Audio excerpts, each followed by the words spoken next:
Bismillahirrahmanirrahim.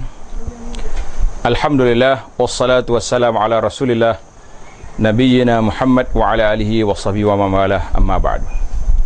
Saudara muslimin dan muslimat, para pengembara dan perantau sekalian,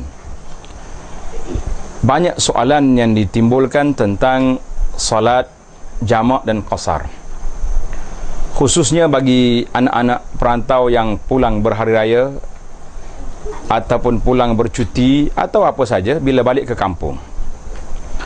Maka timbul persoalan, Ustaz, bolehkah kita qasar dan jamak waktu di kampung?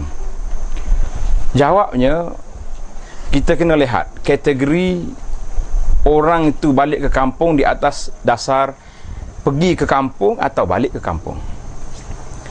Kategori yang pertama, sekiranya seorang ini sudah keluar daripada kampungnya, sudah bermustautin di satu negeri yang lain, di satu daerah yang lain, dan mungkin dia balik ke kampung hanya sekadar ziarah sahabat-sahabat ataupun kaum keluarga yang masih ada sehari dua hari, kemudian dia balik semula ke tempat mustautin dia, maka orang ini dikira orang tu pergi ke kampung. Berbeza dengan orang yang memang rumah dia di kampung, masih lagi tinggal dengan ibu bapanya, cuma dia pergi ke bandar untuk bekerja atau belajar. Dan bila hari cuti, mereka menggunakan istilah balik ke kampung. Artinya kampung tu tempat asal dia.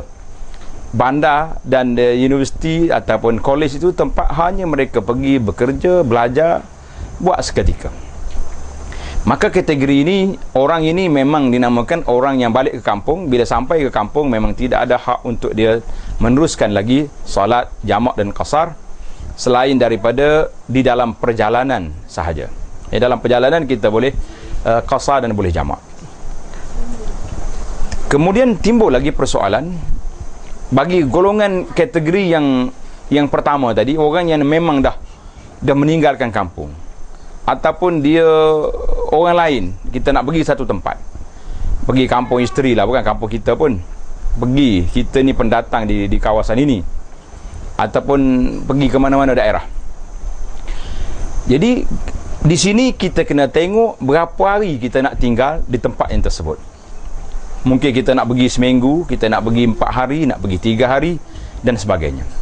Maka untuk menyenangkan para jemaah, saya bawa satu buku, kitab rujukan, nama dia Fiqh Manhaji, Fiqh Mazhab Syafi'i, yang telah meletakkan syarat bagi orang yang nak qasar dan jamak. Iaitulah syarat yang ketiga, orang yang bermusafir tidak berniat untuk tinggal di tempat tujuannya, tempat tujuannya selama 4 hari. Tidak termasuk hari masuk, jadi hari sampai dan hari pulang. Artinya kalau orang ni nak tinggal di kampung dia 4 hari, Isnin, Selasa, Rabu, Khamis, itu 4 hari maksud dia. Maka hari perjalanan dia hari Ahad, dan hari dia nak keluar hari yang kelima atau yang keenam, itu tidak termasuk. Artinya sesiapa yang berniat nak duduk di satu tempat 4 hari, maka tempat yang dituju itu dianggap sebagai tempat tinggalnya. Oleh itu dia tidak harus lagi mengqasarkan sembahyang apabila sampai ke tempat tersebut. Ini menjadi sedikit kekeliruan ataupun banyak timbul persoalan. Artinya, siapa yang pergi satu tempat, dia niat nak duduk 5 hari. Nak duduk 5 hari di sini. Bila kita sampai je tempat tersebut, maka tamatlah tempoh yang dibenarkan untuk kita niat qasar ataupun jamak. Jadi sampai je, putus.